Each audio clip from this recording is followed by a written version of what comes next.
হে ৰাম মহাভাগৱত ভাই চাৰি অক্ষয় কি বুজায়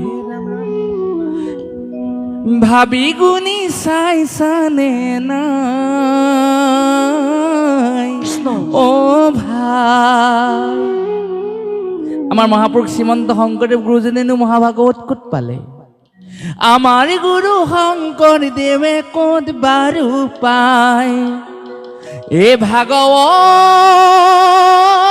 মহাভাগৱত ভাগৱতৰ বিনে আৰু উত্তম শাস্ত্ৰ নাই ও ভগৱন্তৰ বাংময় মূৰ্তি ভাগৱত সদায় মহাভাগৱত চাৰি অক্ষয় কি বুজায় বিচাৰ কৰি চাইছানে নাই ও ভাই আমাৰ গুৰু শংকৰদেৱে ক'ত বাৰু পায় ভাগৱত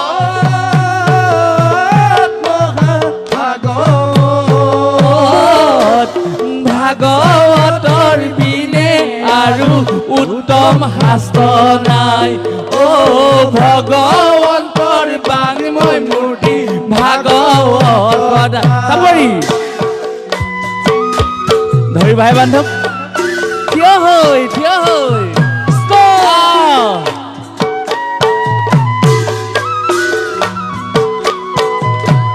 গুৰুদেৱ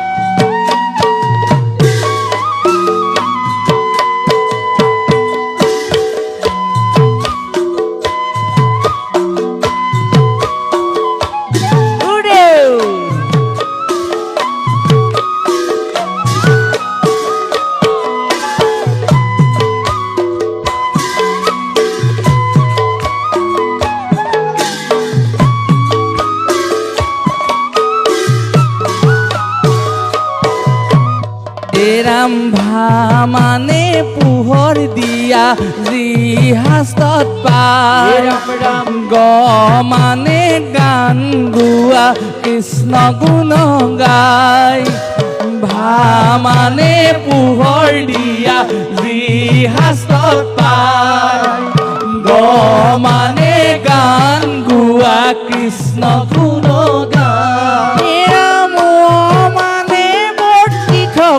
চাৰি বেদহাৰ তয়ে টান কৰা বোলে বৈতৰণি পাৰ ভাগৱত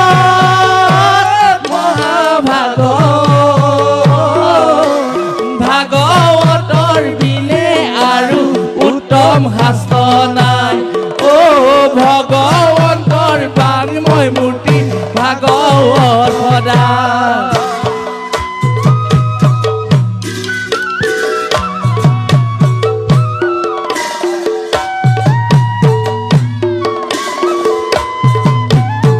ভাই বান্ধৱ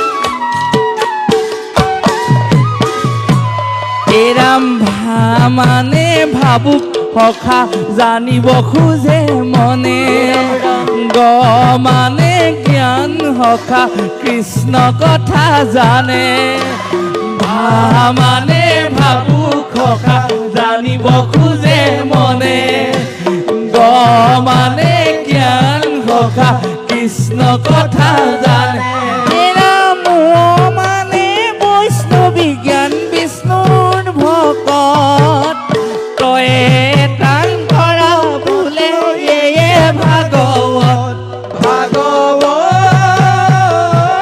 মহাভাগৱত ভাগৱতৰ বিনে আৰু উত্তম শাস্ত্ৰ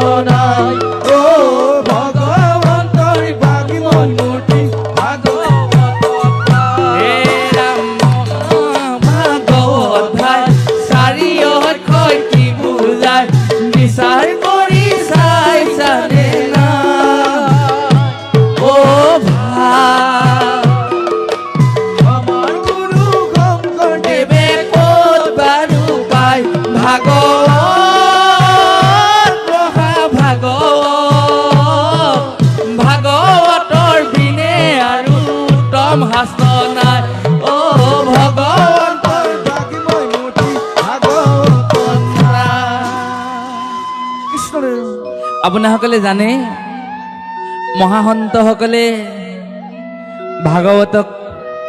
মহাসন্তসকলে ভাগৱতক এনেধৰণে বিশ্লেষণ কৰিছে। হে ৰাম, ভা মানে পোহৰ দিয়া যি শাস্ত্ৰত পায়, কৃষ্ণ গ মানে গান গোৱা কৃষ্ণ গুণ গায়। যি শাস্ত্ৰই কোটি সূৰ্যসমূহ পোহৰ দিয়ে বুলি কৈছে। এই পৃথিৱীখনত এভাগ সূৰ্য, এজন সূৰ্যহে পোহৰ দিয়া, হয় নহয় বাৰু? শ্ৰীমদ ভাগৱতত কোটি সূৰ্যই পোহৰ দিয়ে, ভা মানে পোহৰ দিয়ে বুলি কোৱা হৈছে। যি শাস্ত্ৰই কোটি সূৰ্যসমূহ পোহৰ দিয়ে, সেই অৰ্থ সূচাবৰ বাবে ভা অক্ষৰ যোগ কৰা হৈছে।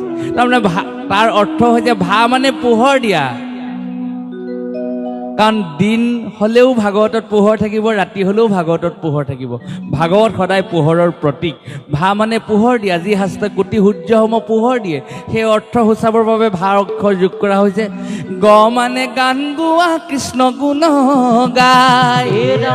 আমি ভাওনাবিলাকত দেখিবলৈ পাওঁ নাৰদে নাৰায়ণ নাৰায়ণ নাৰায়ণ প্ৰভু, প্ৰতি মুহূৰ্ততে ভগৱন্তৰ গুণনাম নাৰদে চৈতন্য কৰি আহিছে। সনক সনাতন সনত কুমাৰে চৈতন্য কৰি আহিছে। ঠিক তেনেধৰণে সেই সনক সনাতন আৰু নাৰদ কুমাৰে অহৰ্নিশে কৃষ্ণৰ গুণগান গোৱা, এই ব্যৱস্থাটোকে গা মানে গান গোৱা, যি শাস্ত্ৰই প্ৰতি মুহূৰ্ততে কৃষ্ণৰ গুণ গান গায়, সেই অৰ্থ সূচাবৰ বাবে গ অক্ষৰ যোগ কৰা হৈছে।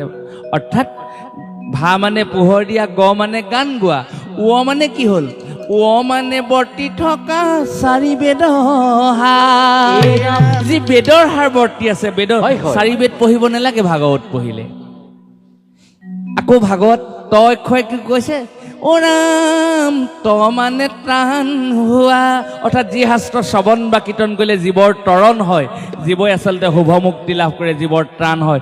ত মানে ত্ৰাণ হোৱা বৈতৰণী পা। আকৌ কোৱা হৈছে ভা মানে ভাবু সখা জানিব খোজে মনে, কৃষ্ণ কথা জানিবলৈ বিচাৰিছে মনটোত। গ মানে জ্ঞান সখা কৃষ্ণ কথা জানে। কৃষ্ণ কি হ'ল? ভা মানে ভাবো, কৃষ্ণৰ প্ৰতি থকা জ্ঞান পিপাসু এটা মন, আৰু গ মানে হৈছে জ্ঞান, কৃষ্ণ কি বস্তু জানিব। যেতিয়া কৃষ্ণৰ কথা ভাবিব, কৃষ্ণ কি বস্তু উপলব্ধ হ'ব, জ্ঞান আহিব। ও অক্ষত কি আহিব? ও মানে বৈষ্ণৱিক জ্ঞান, বিষ্ণুৰ ভকত। বৈষ্ণৱিক জ্ঞান আহিব। বৈষ্ণৱিক জ্ঞান আহিলে ইজনে সিজনক তই বুলি কথা ক'ব নোৱাৰে। সমস্ত ভূততে ব্যাপী আছো মই হৰি, সবাকো মানিবা তুমি বিষ্ণু বুদ্ধি কৰি। বৈষ্ণৱিক জ্ঞান আহিব। জীৱই জীৱক শ্ৰদ্ধা কৰিবলৈ শিকিব। বৈষ্ণৱিক জ্ঞান। ও মানে বৈষ্ণৱিক জ্ঞান, বিষ্ণুৰ ভকত। ত মানে পৰম তত্ত্ব, এয়ে ভাগৱত। ত মানে পৰম তত্ত্ব,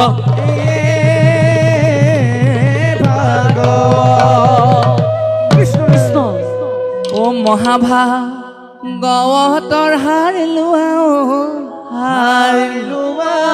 শ্ৰীমদ ভাগৱতৰ হাৰ লোৱা, হাৰ লোৱা। জীৱ তৰিবলৈ যদি ইচ্ছা আছে, ভাগৱত কথা জানিব খুজিলে, ভাইও ভাইও ভাইও ভাই, ভাগৱত দৰ্পণ লোৱা, কৃষ্ণ গুণ নাম গোৱা। মহাভাগৱতৰ হাৰ লোৱা, হাৰ লোৱা।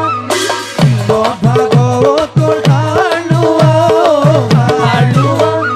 জীৱ তৰিবলৈ যদি ইচ্ছা আছে, ভাগৱত হাৰ জানিব খুজিলে, ভাইও ভাইও ভাইও ভাই, ভাগৱতৰ দৰ্পণ লোৱা, কৃষ্ণ গুণ নাম গোৱা।